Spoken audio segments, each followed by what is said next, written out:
Hey everyone, you're watching Conversations in Pop Culture. I am your host, Andrew Davis, and this episode is brought to you by my sponsors, Mixum Printing, the smarter way to print.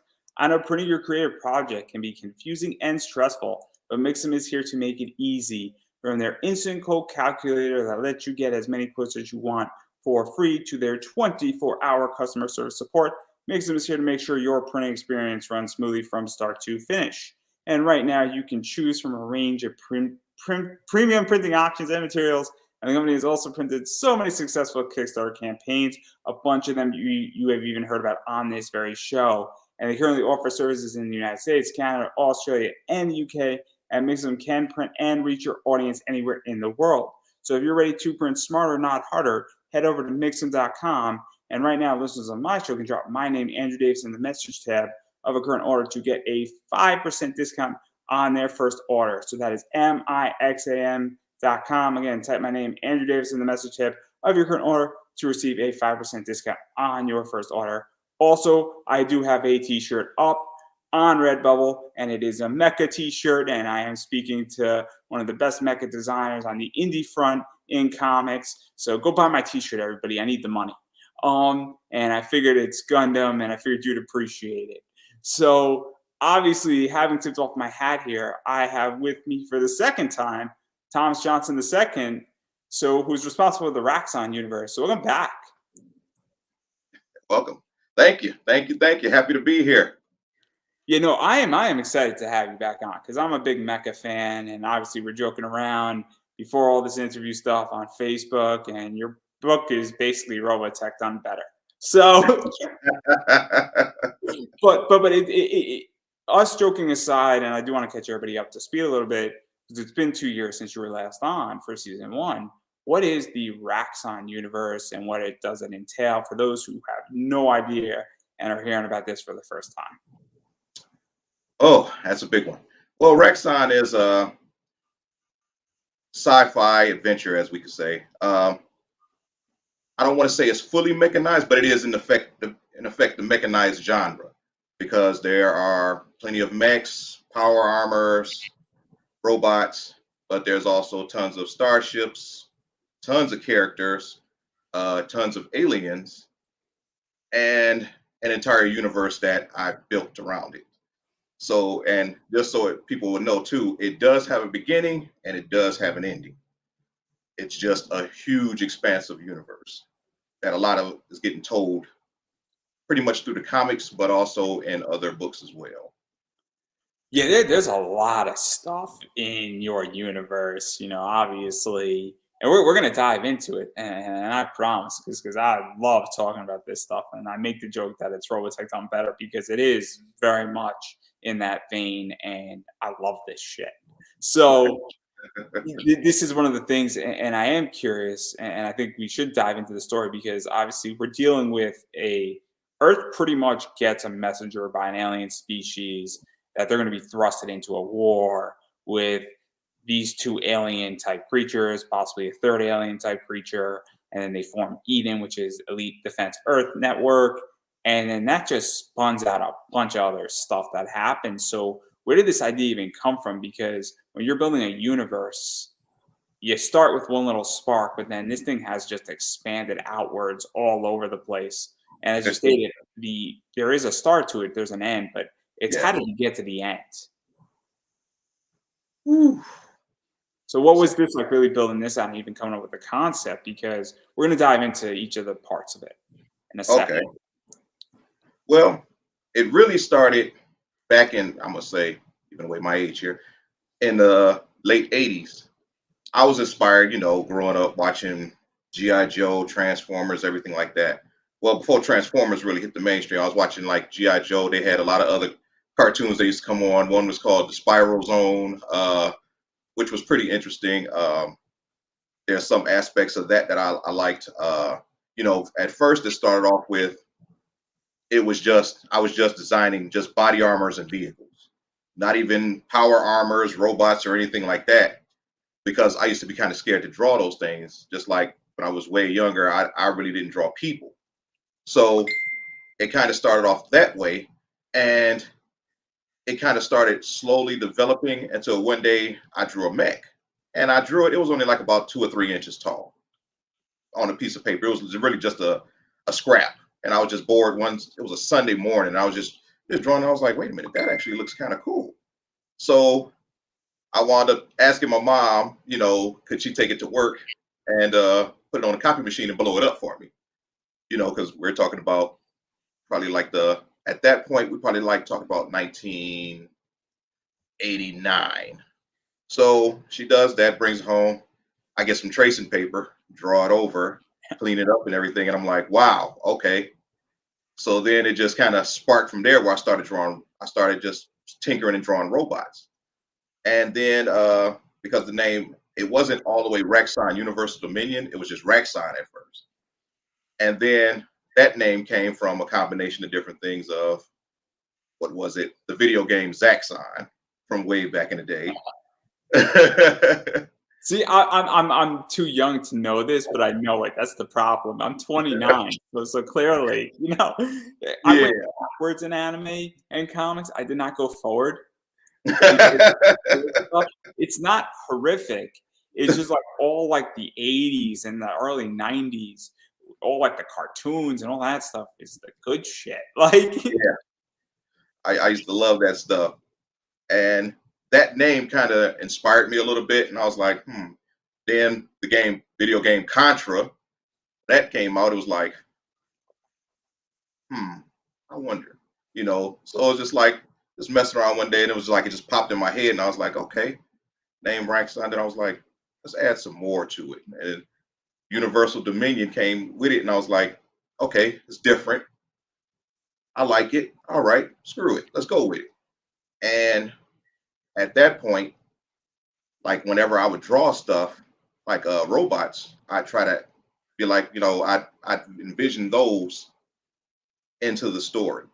And then I basically started off with 3 robots at first that I had drew. And then I was like, well, looking at Contra kind of gave me the inspiration to draw the aliens.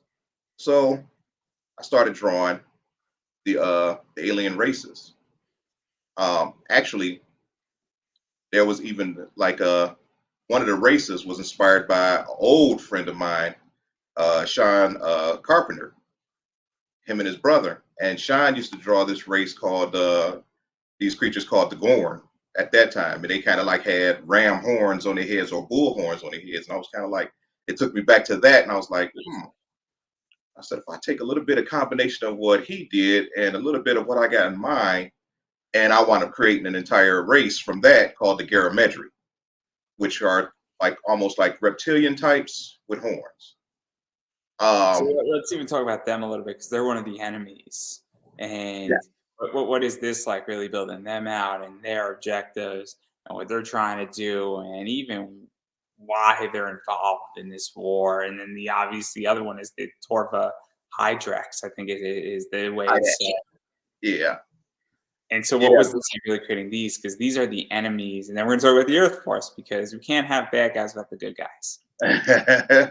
Yeah. Well, they were inspired by, insectoid type, slightly insectoid type, but very different from insects. Those 2 races came about along with the third one, which is one that we've kind of been helping in this situation, because there's several races, but the Raxxon itself is the biggest thing in the whole story. Everything kind of revolves around, if it wasn't for the Raxxon, none of this would be happening. It's kind of like the Invid fleeing the hematites and Robotech. Something like that, but it's like I didn't say it was exactly like that. I'm just giving you an idea. I'm sneaking a little stuff in there. I know what happens. Basically, what it is that there's a race that was fleeing the Garamedri and Torva Hydax, which is called the Lena Minari. Basically, they all came from one planet. And something very bad happened there that sparked a war amongst themselves. I swear, if you didn't get a birthday present, it was not my fault. I swear. Huh? I tried The story's out of it. It was not my fault. Yeah, something bad happened, very bad happened between the three of them. And it basically the Garamedri and the Torva Hydex want all the Illuminati dead. So their war started probably over 1,000 years ago. And they've been chasing them throughout the stars, hunting them down and killing them. To where a fleet of their ships came here. And for some reason, we let them here. This is really an asylum story, isn't it?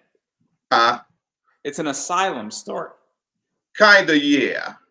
But it goes even further as to the, yeah, it's like, it's not going to be, it might seem like the typical thing of, yeah, here comes aliens coming to Earth, him's going to give them amnesty, this and that. But there's a lot more as to why. And then obviously, this group of aliens that came then sort of give Earth some technology and give Earth a boost of technology. And then, Earth is now thrusted into this entire war that now has spun out of a whole bigger thing, which is the Elite Defense Earth Network, Eden. And so what was this like even establishing this? Because I think people don't understand that you've built this entire thing yourself.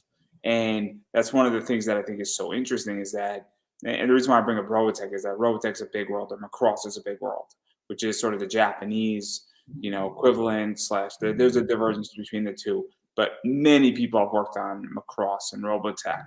You've done all this by yourself. And so what was this like really establishing Eden? Because that's sort of one of the standard bearers with these three alien species as well, and even the Raxxon itself. And so what was that like? Because that's sort of the counterbalance to the alien forces. Yeah. Well, the funny thing about the Raxxon is its story was kind of told in one of the comic books in one of the comics that's in the Arc 1 of the first 12, it kind of, you see a glimpse as to several things that happened. Well, you never know where the Raxxon came from, but you saw what it did and what it created. And so that's how its power is so immense that, right now it's sleep and it's dormant and they are using it, kind of as a power source and a bunch of other things. But just to give a little clarification too, like when Eden was formed before the aliens even came. The human race had already colonized a lot of worlds and everything because we were on the verge of going to war in another set of the division wars, as they was titled, which was different worlds became different divisions. And there's good stuff in there too. Many of those came under the umbrella of Eden, while others wanted to keep their independence. Well, those that wanted to keep their independence, some of them wanted to be in control of everything. So everyone was kind of like at an arms race of building up their weapons, super weapons and everything. And then just as they were on the, verge of a war, we get alien life. And everything changed from that point. Yeah, let's even talk about that because there's a lot of moving parts here. And that's something that is so fascinating where, we got the division wars and we got obviously divisions are supposed to share information with each other and then they're not doing that. And we got, obviously we got Crimson Star and a little spoiler alert, they sort of want to rule the universe to some degree because that's Mars and they got some issues in their own backyard. And then obviously you got Eden, which we're talking about. And then you got, Alloys first, which is the division of the moon. And it's colonized and their life is harsh, but they're always prepared for war. And they're sort of Earth's, I guess, first primary defense force to some degree. And then you have Shadow Major, and this was the Titan division, and they may or may not be shadowy. Right. And so what was this like? And then you got Alpha Turbines, and then obviously a variety of other stuff like Armored Tide, and I fucking love Armored Tide. Yeah, you don't fuck with Armored Tide. In the end of that discussion. What's the story with Armored Tide? Isn't it that like no ship ever can get like in like 25 miles of their orbit, pretty much, if they don't want it to That's land? actually Rantis. That's Onyx Aquafina. That any Oh ships that they're yeah. they're they're watching you in orbit, and it's like they can render your ships powerless, and you don't even know what hit you. Basically, they can have you as a sitting duck in orbit. And so and then obviously there's all these other things. There's the Mordor Boy Legion, which I love them as well. And so what is this like? Because this is super interesting because now we're really getting into this. And this is like real military and real building out these different divisions and the colonization. And this is what I love about the first 12 arcs is that we get this story. And what was that like? Because this adds all the stuff and also some of this stuff is taking place at the same time, other parts of this are taking place at different times. And so, what was this like really building all this out? Because now each of these units is dealing with a different threat. And they're dealing with some of the same aliens, but they're also dealing with each other. And there's issues and there's real consequences for their actions. Absolutely. It's like I kind of like took things of more politics. So I didn't just want it to be just the typical alien versus human shooting. That's it, no depth, to where you get more of an understanding as to uh, how humans are with each other. Where different divisions may have different assets, where some may not be as strong as others, and they kind of partner up with other ones. But everybody's trying to be on the same page to an extent, to see what's going to happen and how far is this war going to actually take everybody. Because you have some that are like, this war shouldn't even be taking place. Whereas others are thinking this could be the perfect opportunity for things. Like the Mortar Boy Legion, how it was founded was colonies Get that to were, it. I promise. well, little things, but people who needed help, put it that way. Yeah, um, because one of the things is that a lot of this stuff, obviously, some of this stuff obviously takes place initially, like mobilization sort of kicks everything off in a lot of ways, and I think that's the entry point. At least yeah, right now, I'm presuming, and you're still on arc one, and I'm assuming there's going to be an entry point into arc two, and so on and so forth. But a lot of this other stuff also takes place where something that takes place on Mars might not affect Titan in the same way right, where because there's not going to be a ship from Mars that's going to go and save the Titan force, for lack of a better word. But at the same time, what still happens on Titan does affect the entire war collectively, and it's so interesting because you're moving a lot of pieces around, and I find this fascinating in what's going on, and even just the different natures of the unit as well and how some units are more political than others, and even just the thought of it all, and even just the upbringing of said unit. Like Alpha Turbine has a very different view than Mars and the Crimson Stars have, and it's so interesting that there's so much depth into what you created. It's massively impressive. I'm pissed that I didn't think of it. thank you. I mean, yeah, it's a lot of moving parts to it. I've had people say, well, you don't have one main hero. And I'm like, no, it's not that kind of story. I'm like, you have main characters that a lot of things will happen to them and around them where you'll see them in more than one comic. But the story is not just a overnight story. It's taking place over years. So just like let's just take Mobilization, the first book, you know, when that story kicks off on the first few pages, it's literally 60 years after the first 60 to 65 years after the first Lena Minari, when the first incident with the aliens and their first encounter, their first skirmish. And Eden has been building up its forces over those 60 years. And so once what happens in like say it's the kickstart of the initial, that's when the war actually starts, is that day when the Garamedri and Torva Hydex bring their forces, well, majority of their forces to Earth. And Eden's first true skirmish with them. And that's when we learn we get a small piece of what we're up against, and that people begin to learn that you're not just up against mindless creatures, and that this isn't going to be as easy as anybody was thinking on either side. Yeah, and you mentioned something super interesting, and we're going to get back to this in a second. But one of the things you mentioned that's really, really interesting is that there's no one main hero, and you've built out a universe. It's almost the universe is the constant, and even just the mecha side of it, and the fact that they're fighting these aliens and these creatures, and they're trying to figure out what they want. And the Raxxon is the constant overall. And what is that like for you? Because I feel like that's something that is a common mistake in comics right now, where you've almost diversified your entire universe because you cannot like a particular character. You could say, look, I don't like Crimson Star, for instance. Those guys are assholes. And, you could be like, I don't really like what Shadow Major is doing. And they might be up to some shady shit here, but they got some sweet ass mechs.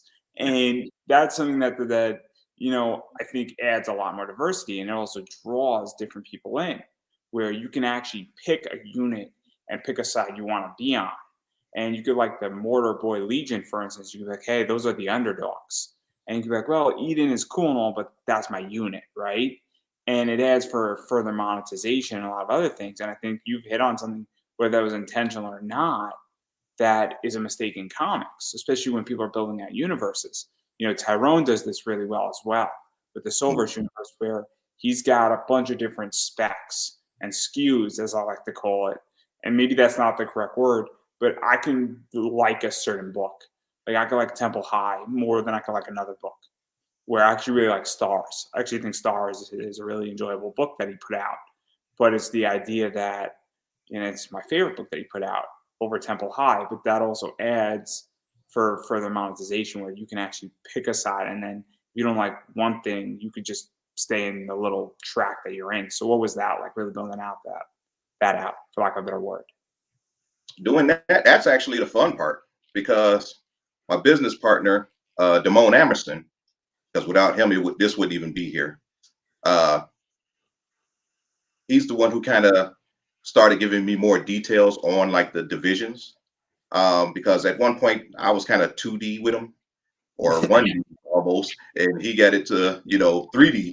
And but like the creating to each division, I just kept going further and further, because at first it was just divisions, you know, on just a few planets. Then I was like, no, let's take it a little further. Let's have more divisions, more planets. Let's talk about their planets, how their planets are run, like their government system, the way they do anything, the alloys that are on their planets, which make those divisions unique versus them just being, okay, that's a human colony on another planet.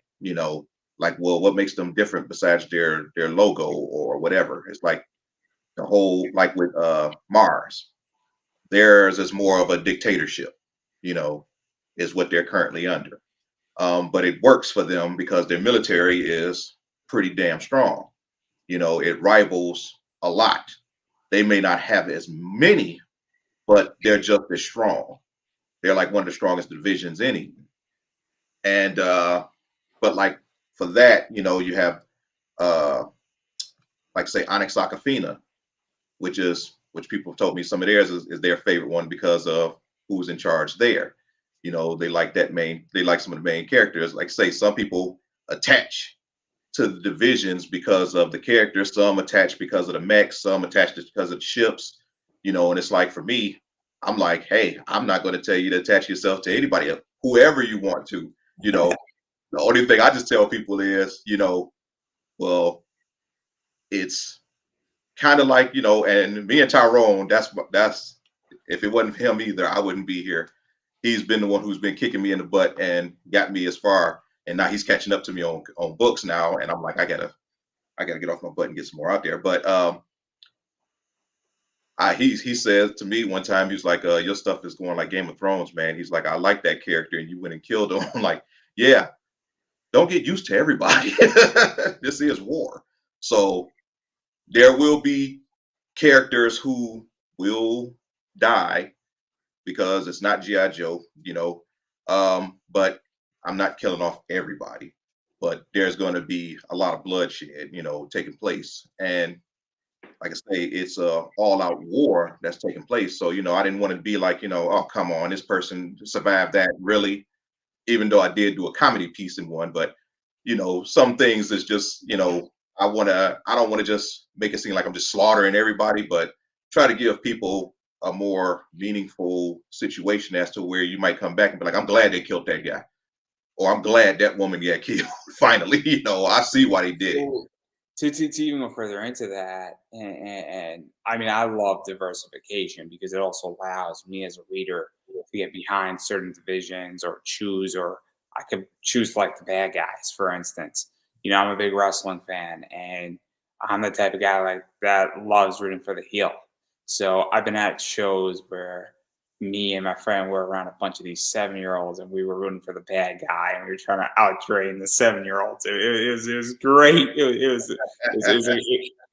was really funny too. It's like their moms were just looking at me and my friend, and and we're like both like 25, and it was great. It was great. But one of the things and the reason why I bring this up is that it does allow, though, for people to become more invested in the story and really get interested in something, and then say, hey, look, I want to buy a t-shirt from my favorite division, because now you have a stake in the game. And if you're like me, I'm rooting for the bad guys. So if I think Shadow Major did something wrong and really caused this entire problem, they may or may not have. I'm not going to say. I will take the fifth. But hey, they might have been justified for all I'm saying. Hey, Mars, they might be running their country right, or their planet right, for all we know.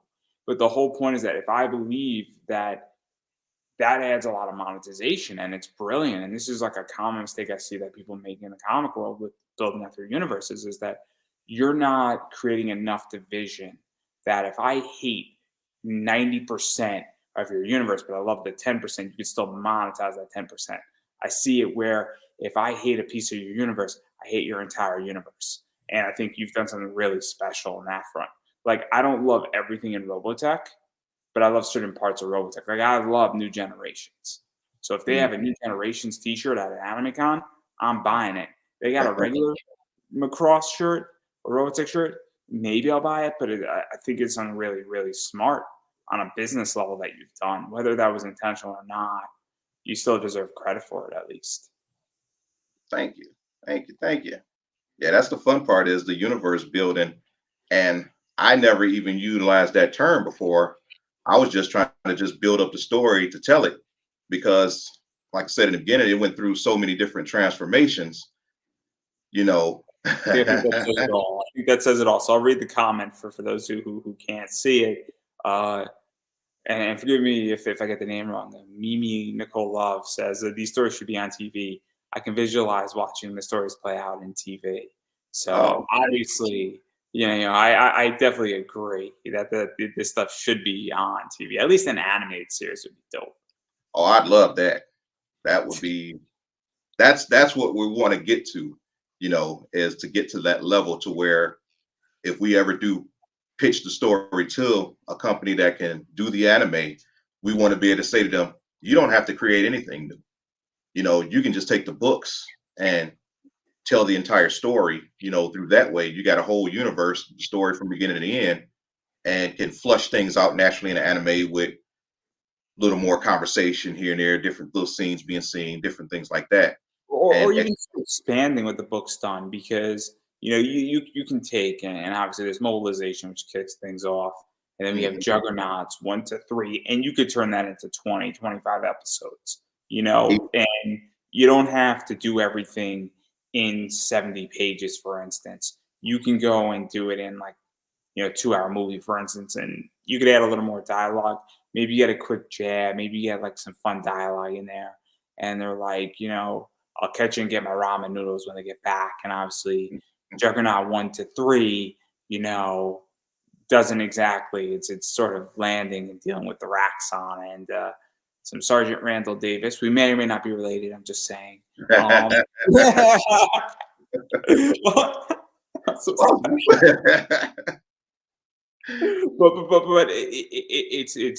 that entire thing, and even jumping into Juggernaut, because Juggernaut's a fun book.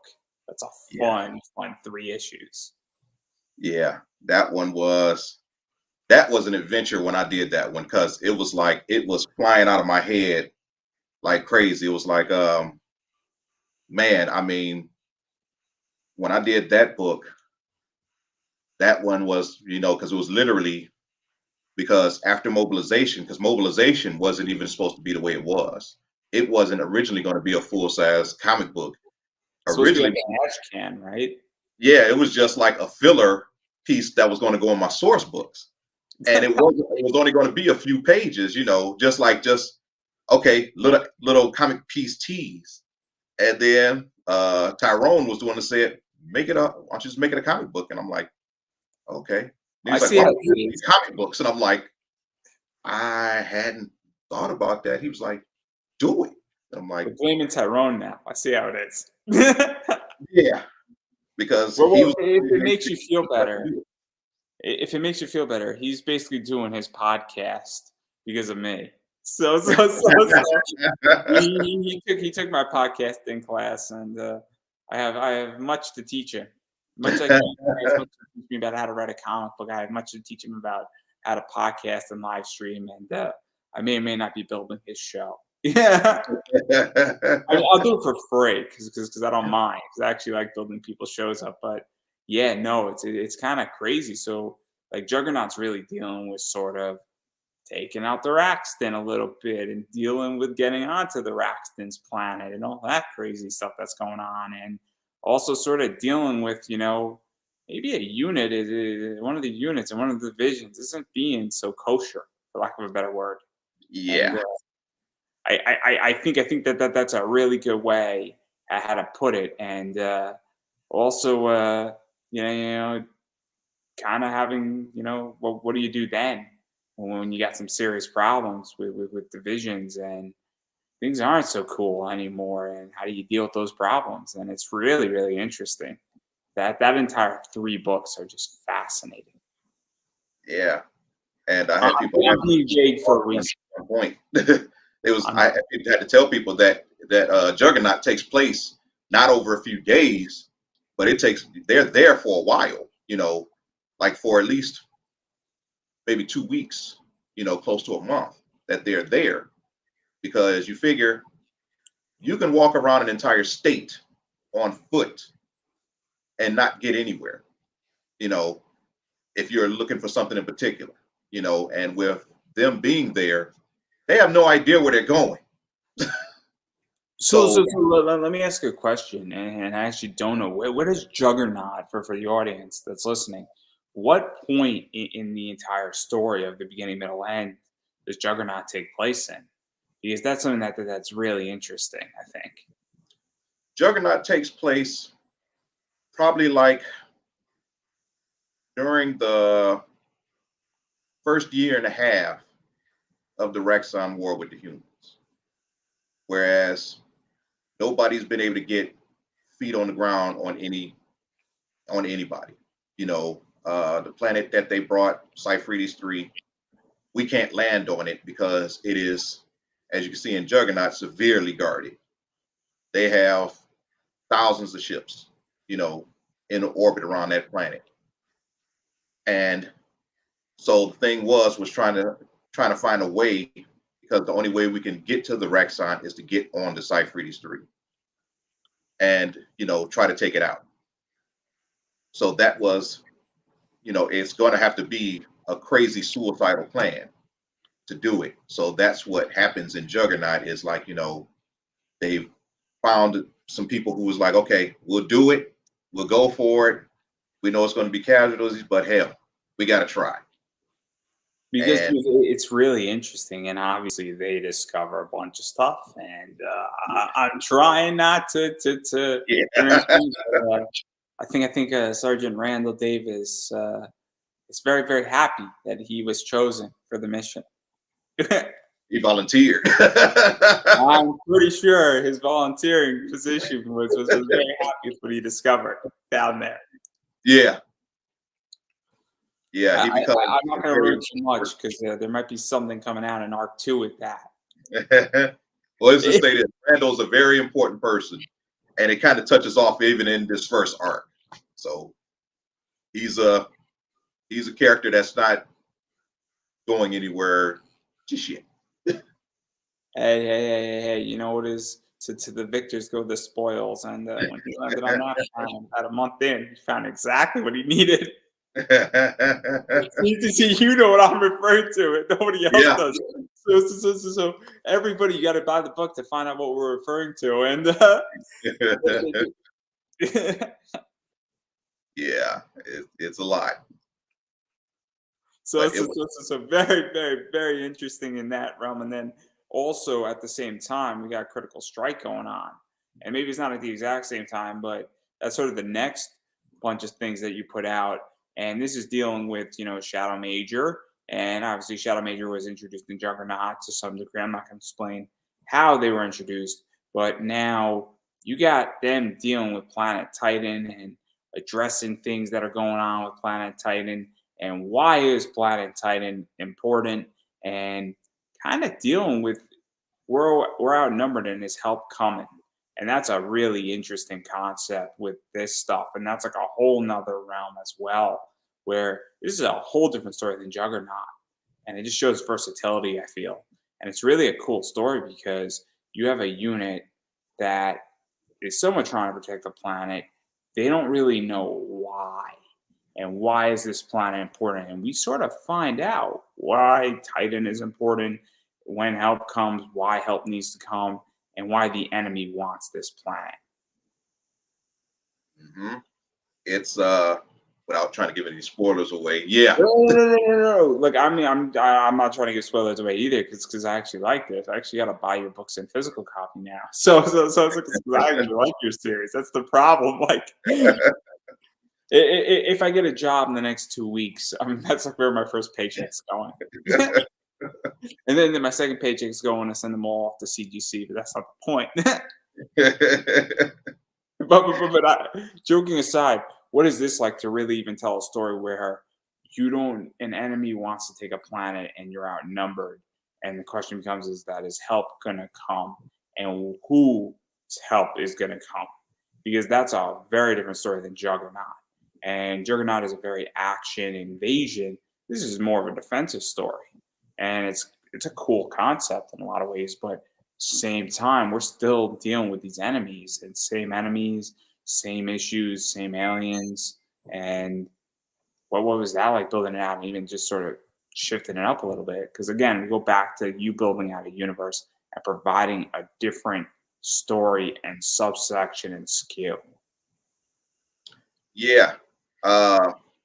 With Critical Strike, it was to give information and also like say show things that are happening on the other worlds. Because what I didn't want to have people doing is fixating on just Earth or Mars, where you see there's a lot happening on other worlds, and then like say in Critical Strike, you see exactly what happens in both comics because it's part one and part two that you begin to understand and begin to see certain things that are unfolding, and so that it's not just one side now. It's kind of like you're starting to see other characters who are involved into something that's almost like a growing conspiracy, but it's like you begin to see maybe some. Should we speak in code? Do we need to speak in code? I'm trying. Is there a Jonathan Wolf, New Generations Robotech going on? Yeah, Yeah. something like that. So it's like and for to be able to show, like say, it's actually. I will give this one spoiler that people will see in the book. How we got boots on the ground on their planet. They get them on this one. But that's all I'm going to say. I'll give another also slight spoiler, but I don't think it's a big spoiler. We also start seeing how the Torva Hydax somewhat operate and how their structure is. where they are very much a hive type of alien creature. And we see a little bit of their internal structure too, which also adds a little bit of a humanizing element to them as well. And that's very interesting in its own right as well. And that's not a major spoiler, I don't think. But Yeah. you really start to understand the enemy, I feel, in Critical Strike. And again, once you start compiling all this stuff up together, it sort of changes the way you view things. And it's so interesting to me that this is just another perspective of the war. I mean, I view your thing almost like Gundam UC, Universal Century, where we have War in Pocket, and then we have the OSMS team, and then we got Thunderbolts, and then we have, Char's counter. No, we don't have Char's. Char's counterattack is straight up. But you have like narrative. You don't need to watch narrative in UC. Don't watch narrative, guys. Yeah. Narrative is a Macross movie in a Gundam universe. This is terrible. This is terrible. Like I'm legitimately gonna send this entire interview to a TV like company and like producer. Like, I'm giving you guys like legitly the thing that you should book. Because this is like Arc 1 is legitimately like 7 years of TV. Easy. Yeah. And the thing that I wanted to make sure that people, I didn't want to have my alien characters just so bland, where you wanted to be able to see that they're just not monstrous killers, that there's more things going on, and understanding, because in Critical Strike, you uncover a lot in that story. And that's what I wanted. There's a freaking opening of like the crest. It's like the art Yeah. opens up. So It changes everything. Yeah, that story was a fun one because it was like I wanted to paint different pictures so that you see there's a lot going on, but it's just not a one-sided thing, where the aliens just trying to take over and kill everybody. No, it's you're beginning to start to see reasoning behind it, and you're starting to find out who, or begin to question who really is who and what's really going on. And I'm trying to break it down in the books to where it's not going to be like the show Lost, where it's like, what's going on? I'll explain to you everything. Next episode, nothing's explained, weeks, nothing explained. Then they say, I'll explain everything to you. Then nothing's still explained. You still don't know what the hell's going on. There's more crap going on. And you're like, you know what? And then it just ends in with a big, what the? Hey, I dropped out of Lost after season 5. I couldn't take it. Yeah. Take it. Yeah. Or Game of Thrones. Season 2 was okay. Season 3 was interesting. But man, season 4 and 5, they were wonky. Yeah. Let's see. What I don't want to do is I don't want to have a Game of Thrones ending, how that ended. And it was just like, what? You don't want Game of Thrones with the Starbucks coffee cup and then the production. And I thought it was an improvement. I mean, I think that's when they was just like, whatever. They wrote this crap. They when they saw what the script was going to be and how it ended, I think they just said, you know what, I don't even care anymore. Nothing's going to get explained. This isn't going to go the way everybody expected. So screw it. We don't care what's left out. We're over. We already made our money. We made our money like 6 years ago. Yeah. Okay. Like we made our money years ago. We made our money. Yeah. So I do want to continue talking about these stories, but I do want to get paid today. And so we're going to be back in 35 seconds. Our friends over at Cowabunga Comics got some awesome comics, and I'm going to show you what they can do. So we'll be back in like 35 seconds, everybody.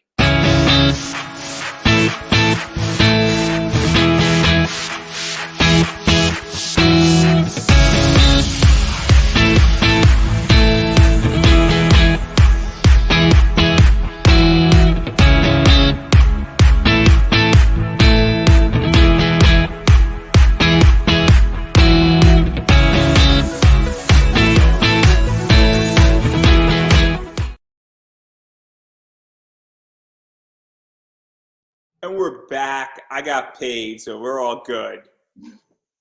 but obviously, Cowabunga Comics got a lot of really cool comics. Guy who runs it is down in Florida, Kyle. Awesome shop, really cool variants. I recommend you check them out. They got some Department of Truth variants that are coming, and I gotta say, some of Kyle's best work. I think it's like his second cover as an artist, and go check it out. I think it's coming out either out next week or first week in April. But I know about Kyle, and thanks to Kyle because he backed my Kickstarter, so he bought a bunch of ads. So that's why we're playing them. But I do want to talk about Advents of Alpha Turbine, because when we talk about showing another perspective of the war as well, this is not about the aliens at all. This is about Crimson Star and another division and governance, for lack of a better word. And so, what's the whole thing behind this? Because this is super interesting, because this shows that maybe the aliens aren't the biggest problem. Right. With Advents of Alpha Turbine, like I say, we want to show another division and also introducing new mechs into the series, new lines, as they're creating newer ones, over time, and that division's, was what they were up to. And also the other aspect, spoiler alert, pirates that exist out there in the galaxy that are not divisions, but pirates. And those characters that are become unique and main characters, down the lines. And yeah, and in Advents, you see that there is a division within divisions, and also you see begin to see who's actually not really on your side or for you, and opening up that conspiracy that was being uncovered a little bit more, that the other divisions are beginning to see that there's something going on within, outside of the aliens, but within the humans, that is going on, that you know show a lot more, how can I put it, dynamics that are taking place. There's something, and it's starting to smell a lot like fish, Yeah. And then that also sort of shows, what's going on, and then it leads a little bit into the plan a little bit, which is dealing with, obviously Crimson Star and their play for power and what's going on with that. And, I don't think that we need to go to explain that one, but that's kind of what I think admin sort of leads into in certain ways, is that clearly we're starting to see that divisions and planets and units are starting to formulate their own ideas away from their original formations and missions. And they're starting to watch their asses a little bit and also say, hey, look, this division is somewhat weak. Maybe we can take some ground on those, divisions. Maybe we can keep some stuff to give us an edge, because also there, and I don't know how far you have it planned out, but there's going to get a point where I think these aliens either are going to kill all of humanity, and humanity's going to be dead, and none of this is going to matter. Or conversely, they're going to beat back these aliens, or these aliens are going to be a constant threat, but then humanity and divisions are going to interfight each other. And well, that's sort of the end game to some degree, I would imagine, or a potential end game after this alien stuff is dealt with, or the aliens are considered to be another 3 or 4 divisions themselves. And now it's a constant intergalactic, and all these divisions are liberated from each other, and some are allies and some are not. So not to ruin things out there, but that's kind of what I think the plan is hinting at. You don't have to answer any question. Was that a question or a speculation? That's just saying, buy this book because it's going to be worth money. Because let me give you some. Well, I can give you this information on Raxxon, is that, like There's I said, an R2 guys coming. Yeah, there's several arcs that are actually in the works right now. We're working on, literally at this very moment, arcs 2 and 3. and we're chopping through them. You know, as far as having the stories and everything, we're even looking for new artists, you know, affordable ones to do the comics as well. But what we also are working on are the which we had source book one, and the source books, you know, they're thick, and what we're trying to do is just get the, you know, best bang for the buck. We did a soft run of a few soft covers. We really wanted the hard covers, you know, but of course hard covers super expensive to print. But we when we did the soft cover run, we sold them because we didn't do a big print. But I seen a few mistakes in it here and there that I said I wanted to go back and revise it, add more content, not necessarily pages, but just more information into it, you know, to flesh out just a bit more information, and also how some of the drawings were, so that they're not cut off on 2-page spreads.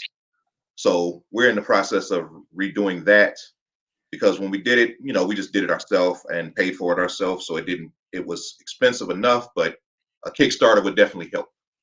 I was So, about to ask that question. Is so that, once one of we the once we finish revising it, we're going to do a Kickstarter. So putting that out there, and going to, you know, get as much aid and everything on it as possible to make sure that we go in the right direction. Because we would, like I say, we would love a hard cover. That's the goal. So, you know, so it's like it gets the best bang for its buck, but also there are going to be up to 7 source books, and they are over 275 pages each. Each book tells divisions, characters, stats of planets, uh, basically everything of the Raxxon universe is in these books. And the other thing was, because when it started, I almost made it a game, you know, and it was like when I created the stats for everybody, it was almost like a RPG when I was telling this. So I said, you know what, let me take it further, you know, and just start fleshing out more and more and more and more, to where people can see a lot more in the story, so that you know, when they see the book, that if they, let's say for instance, if they, whatever the price of the book is, I'm not going to try to kill anybody with the price of the book, but whatever they're getting their bang for their buck. You know, you're going to see it's not in black and white, it's going to be in full color. um, Tons of information, technology, ships, mechs, characters, aliens, all of that. So with book one, we're revising it, so there's going to be just more information in it for those that bought book one before. We're going to take care of those people as well. But I'm also currently working on book two at the very moment, which is going to be completely about the aliens. So you're going to see the aliens, the alien ships, the alien mechs, the alien characters, their worlds that they were from, everything about the aliens and their technology, um, as well as the Raxxon itself, which is going to have its cameo in that book. And there's going to be a lot of information on it, and you'll be able to see it full size in the book. So people, from what they saw in the comic books, little glimpses, you better see the whole thing and see what's going on with that one. And that book I'm hoping to have ready to be finished this year, because doing all the stats for all of that is a lot of, you know, to come out of your head and everything, and to put it on paper. So sometimes I have my brain freezes and everything locks up, and I'm sitting there for days like, okay, I got to come back to this. I got to put it down and come back, put it down and come back, as well as the comics. So yeah, it's let's even talk about that, because I was about to ask you about Kickstarter, because I don't think you've been on Kickstarter before. And so that's, I mean, obviously I didn't do what I wanted to do on Kickstarter. I funded everybody, but I understand Kickstarter is a whole different beast.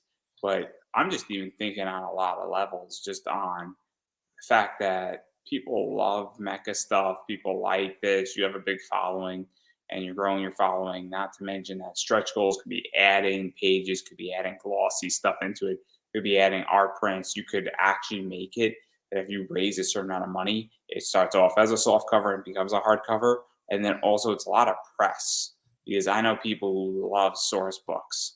And so what is that like? Because it opens up a whole boatload of stuff and then you're gonna catch the Kickstarter bug. And Tyrone might not be happy because he's left Kickstarter. But that's not as a customer, not as a customer, but as a producer.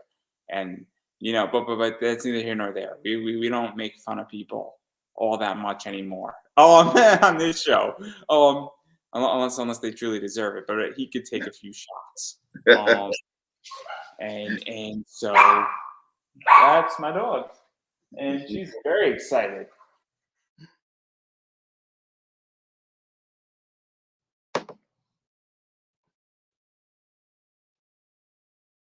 Looks like She's very, very excited. And she's in a very jumpy mood. But she'll back the Kickstarter, I promise. But yeah, what is that like for you really coming into that and going down that route? Because I think it's a great move. The funny thing is, I did a Kickstarter for book one, and I pulled I it. was wrong. I bet. I did it years ago, and it was just me touching the waters, because I'd never done any crowdfunding before. And I'm kind of glad I did stop because the book was nowhere near ready as I had, hoped it would be. When I did it, I was by myself pretty much. I don't even think Damone was the one who helped me with it at that time. I want to say Tyrone helped me with the Kickstarter a little bit, but we were still brand new to it. And the amount of money I was trying to get was a ridiculous amount of money to get the hardcover prints. I was trying to go through Print Ninja, and for the book size that I was trying to get, for the amount of pages and everything like that, they don't print small volumes. I had to get like 250 books. So let's just say they came to dang near $10,000. And I'm like, nobody knows me like that to get me anywhere near that amount. But I wound up getting, a few thousand. But as the time was getting closer and closer to the Kickstarter, I was like, this isn't going to work. And I started looking back at the book, and I'm like, nah, this isn't quite the way I want it. So I stopped it and went back to the drawing board on the book. And I'm glad I did, because the way the book is now, it's definitely, the way it stands as it is right now is Kickstarter worthy. But I don't want to get hooked on Kickstarter, of course, either. It's like Yeah, I was gonna ask that too. yeah, I want people to be able to just buy it, to say, hey, it's enough. I'm making enough money to get more prints, and go from there. With my entire thing, and this is a big debate with Kickstarter. Like, I have other sponsors outside of Kickstarter, and I actually got my sponsors before I was on Kickstarter. And Kickstarter is just to give me a little bit more, where my objective was very low. $750 gives me about $50 of wiggle room, but it keeps me in the game for the next 2 years. And that was the whole point, so that God forbid I don't have a sponsor, I can continue to do this and survive another 2 years. Right. But I don't want to rely on Kickstarter. I just viewed Kickstarter as saying, hey, let me get across a hump and let me just solidify my business a little bit. And I think that's very important. I think that's a whole different ball game, where some people want to rely on Kickstarter and I do not. I am making a bunch of decisions in the next year to 2 years to use Kickstarter, raise $1,000 to basically cover my costs, and then, but also bring in other money and other things to improve the show and grow the show and push the show out there and expand. But the majority is I want outside money versus Kickstarter money to fuel the expansion. And I don't know how you feel about that, but I feel like that's a mistake creators make as well, where you need to diversify what you're doing and you need to diversify your income streams by definition. And that's a big problem I feel that's happening on Kickstarter right now. Mm-hmm. And Yeah, I don't know how you feel about yeah, because I've had people say, shoot for the moon with it, And then I've had other people say, well, if you're because I've been just used to doing everything on my own. And it's just like, Brick by brick, right? relying Brick on by brick. everybody else. So, I've had to save my money, spend my money, my own money out of my pocket, and just do it, because I didn't want to rely on, a Kickstarter and then I don't meet my goal and I'm still, left without the product versus if I just saved money, work towards it and put my money up or do like Tyrone did when he did one. He told me, he was like, don't ask for the full amount. Like, if you know what your goal is, shoot for a lesser amount with that. And if it exceeds, great. But at least you covered under what you could afford and what you'd be willing to pay going forward. That way your product is funded, people get to see it, and that's still advertisement and that grows from there. And I was like, that's That's the advice I needed why when I first did mine. that's the whole thing, is that I had X amount of money in sponsorship money that I didn't spend, and it was just sitting in my PayPal account, and I still have some of that left over.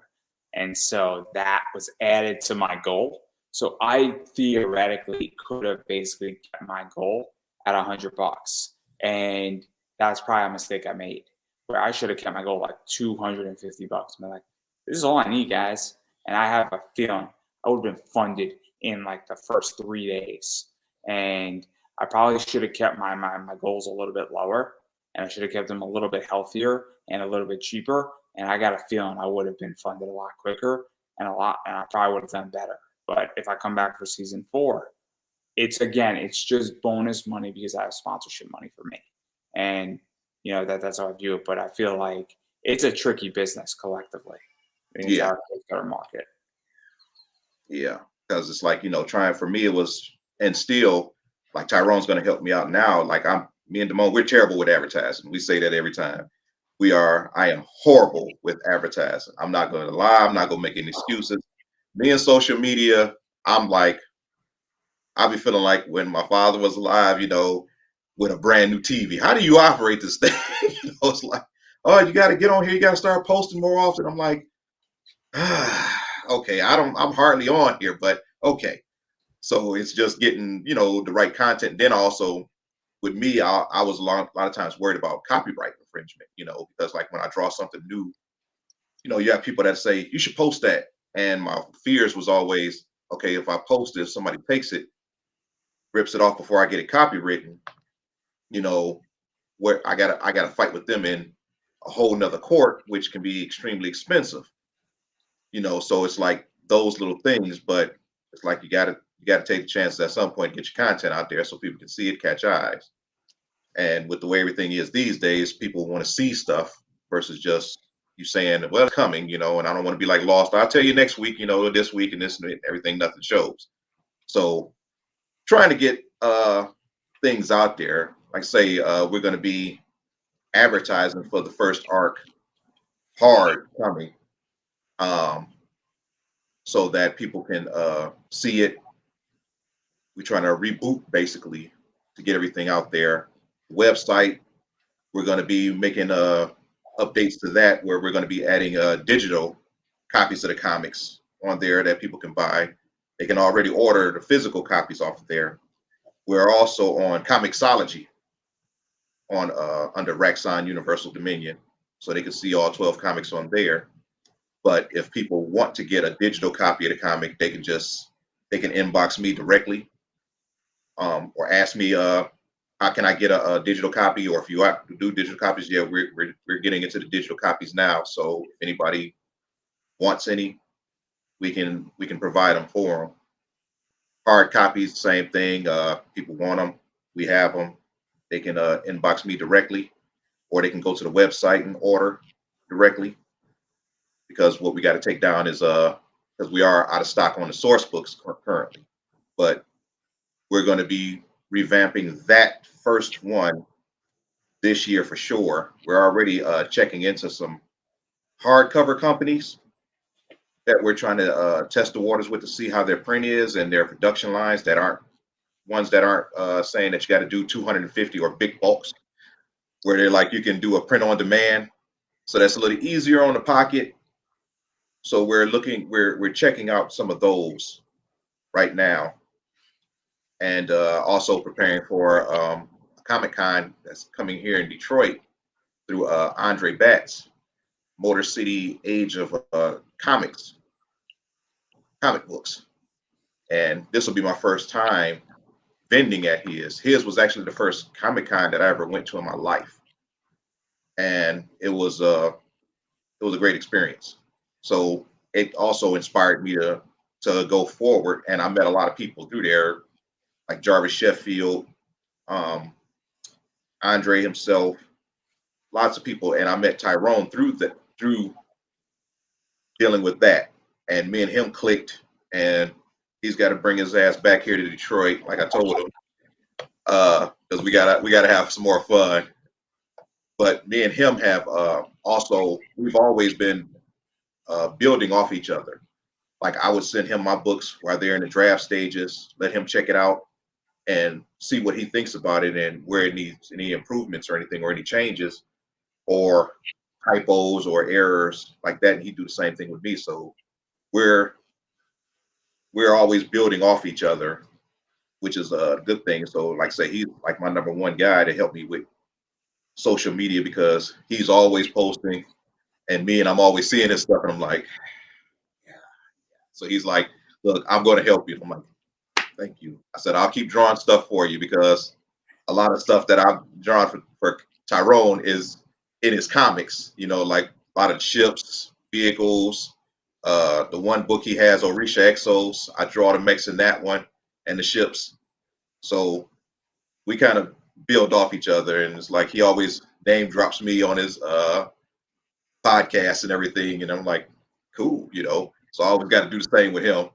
And I got to say, thanks to Dave Hohensi, if he ever sees this, because he was the one who started me on the RPG books, the Palladium RPG books, that got me really started into doing the stats for Raxxon. So that was back in 1990, 91. But going back to the comics, with the arc, it's a lot that's going to be in the next two arcs. That's going to be a lot more details, fleshing out more characters, more character development. So it's not just seeming like it's just surface battle. But I will give this spoiler, this one only spoiler about the arcs. In the third arc, I will say this. It's going to be flat out all warfare. It's going to be, it's going to be across the board warfare. So that arc is going to be an all-out war, But like I say, as far as how many arcs there will actually be, I can't say yet. But because the story is an expansive story, and like I say, it takes place over a generation or two.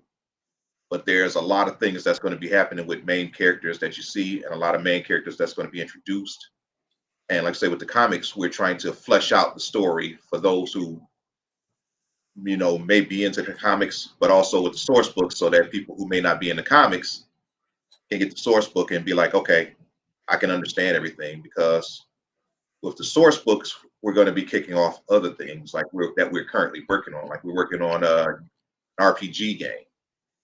We're looking into video games, which is a lot, as well as animation and also toy line for a lot of the mechs and the ships and the bases. So there's a lot happening in Raxxon. Like if we was to ever pitch it to anybody, to a company, if they were to say, okay, what are we getting out of it? What can we get as far as products? We got products that people will want to buy, hopefully. I'm always going to say hopefully because you can't please everybody.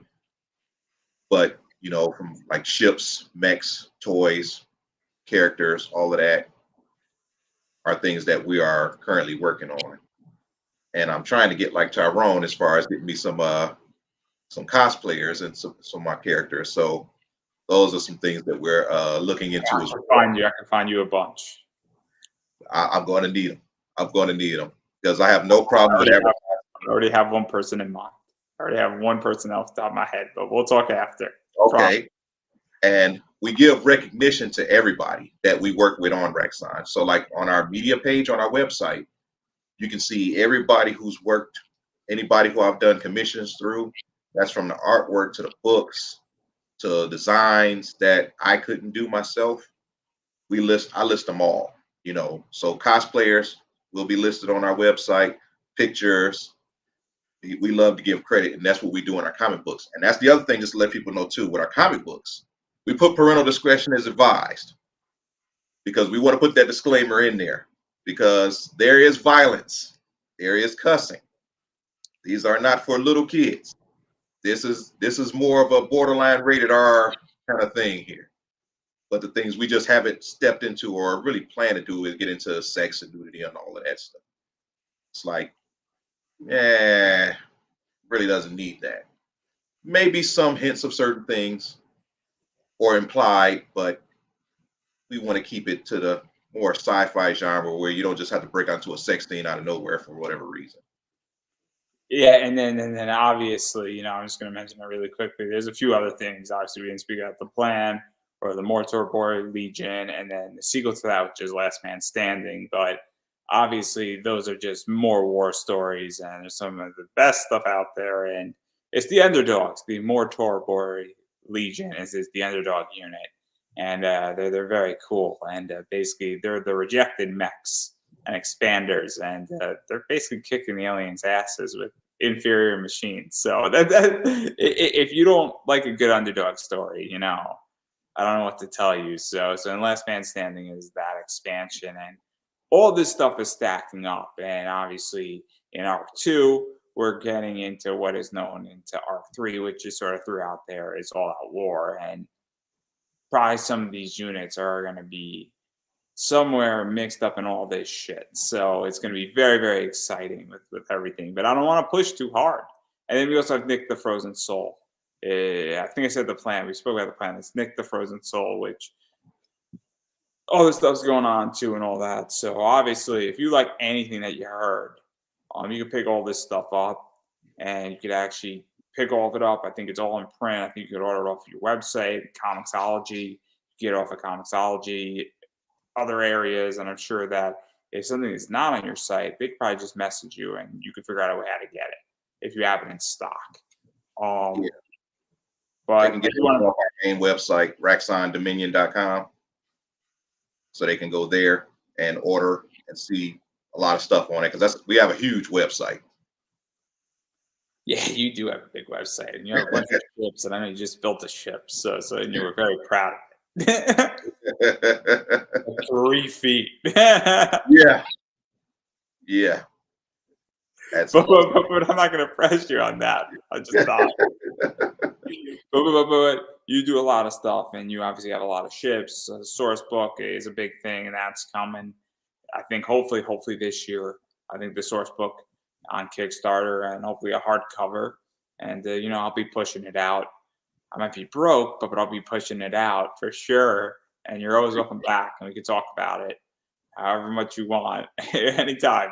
But I do want to back out of your comics and the entire Raxxon universe, and we sort of spoke about it a little bit. But I am curious where you view, indie comics going, conventions going, as far as selling, also having a bigger digital footprint online, and even just the sustainability of crowdfunding, Kickstarter, and all those entities, because those are really interesting topics, and there is real division that people are having with a lot of this stuff. So I'm curious your thoughts on all of that. Well, like I said, we're trying to get our social media platforms better with advertising on social media. We do good at conventions with hard copies when people can see, because we tell people pick up the book. We don't hold it and tell you can't pick it up and read it. Tell people when they come up to the table, hey, pick one up, go ahead, look through it. And when they're interested in buying it, they be like, well, I'll take this one. We're like, no, you don't want that one. You want a new one. So we give them a brand spanking new one. You don't want one with con crud on it, so you want a brand new book. And they'll ask them and everything like that. So we'll autograph it and we put it in the sleeve and everything, and here you go, you got your book, So at the conventions, we do pretty good. A lot of times we sold a lot of books at the convention that we went to. As far as online, like I say, we're slowly getting into that, to doing the online sale and the digital, which seems like a lot of people are wanting to do these days if they don't want to get the hard copies. So we're expanding into that platform, which is it's tricky for us because, like I say, trying to find our genre, trying to find it in the right niche and get it to the right areas of advertising, to social media so people can see it, to know that we're even out there, because you got so many people out there. It's like, and everybody is into the superheroes these days. And I'm like, yeah, we're not into that. We're totally somewhere else on that, but it's just trying to find those people who are interested in seeing a new mech story and willing to spend money on a new mech story is the other piece, because, in the big thing of it, we're just a penny in a bucket the size of a house. So it's just trying to get seen, and the more stuff that we're creating, so that when we are seeing it, they're saying, okay, wait a minute, what have I been missing with these guys? They got this. Oh, okay, let me see what's here, and it just explodes open. So we're going for wow effects as well as just saying, okay, well, we got these comic books and this source book. Well, what else do you got? Well, we got 3D prints of ships and mechs. We've got YouTube video. We got this and we got that, and we're coming out with more stuff. So what more do you want? Or what would you like to see? So those are things that we're tapping into. And of course, everything costs money. So trying to find people who can get us what we need and do what we need to do for the best bang for our buck that's affordable. And also in a timely fashion, because that's the other thing too. Exactly. So, that's those are things, because like I work full time, so I can't do a lot throughout the day, that I would like to do. But when I'm home, I'm on it. I've been slowly getting myself, I've gotten myself back engrossed into Raxxon, to where I'm looking in so many different directions of everything, looking at this whole universe like, okay, start pulling everything in now, and seeing which way am I going to go next, which, as far as the comics go, as far as the source books go, what's going to be in this one, what's going to be in that one. And to show people that, when each book, it's not something that's, okay, this one is dead. They all going to have like the same formats, so that you'll be seeing new divisions in each book, new people, all kind of new things, new mechs. You won't see the same thing in another book. So that's the one assured thing. So you got a hell of a universe, man. Yeah. It's like I'm trying to take. I would love to play in your universe. I would love to. I'd probably screw it up, but I would. It's just it would be fun. It'd be fun to write like a lost colony story in your universe. Oh, it'd be great. You should do that. You should do an anthology. That's kind of what the source books were, to an extent, but we're working on that as well, because we're working on currently bundle packages of the volumes of the comic books. So the first arc is going to be in volume books, so volume 1, 2, and 3, which would be books 1 through 4, 4 through 8, 8 through 12. So those are a lot of stuff going on. Yeah, and those are coming out probably in the next few months. So something to look forward to, that we'll be posting out there. So if people don't want to buy individual comics, they'll have that option. So that's the other thing, is that we're working on creating is more and more options for the content that we have, so that people can see a lot of things that we have, and more things coming that we have coming down the line. And because I can't give away too many spoilers of what we got coming, but it's all right. It's all right. We'll stop right there before we're working on some big things. I'll just say that. And then obviously I was going to give you a chance to self-promote, but I think you just did that. So obviously, though, I mean, it's Raxxon. What's the website? And then people get to the store, and then The Kickstarter's not up yet or anything like that. So when that thing is up, I'll link it back into this interview, and I'm sure you'll be on. And I'm sure you'll be talking about it. Maybe I'll get Tyrone on, and then we could go yell at Tyrone for leaving Kickstarter, and we could keep him out of the club. And don't worry. I'm totally sending this part to him. So this is what, if our friendship ends with him, it's all right. he has Aaron, so it's all right. Yeah, he's been my rock, as far as in the indie industry with comic books and everything like that. He's been one who's been pushing me and saying, just take a break or keep it going, don't stop. And I think right now he might have just as many books as I do because I currently have 12 comics. He might have. I have to look because I got all his books because I told him, I said, I got to have everything you have. I said, I want your shirts. I want all your merchandise because you're always getting all of mine. So you got to give me yours. So I got to count how many books he has because his stuff, I love his stuff as well. We're in two different genres, but he's taking one story.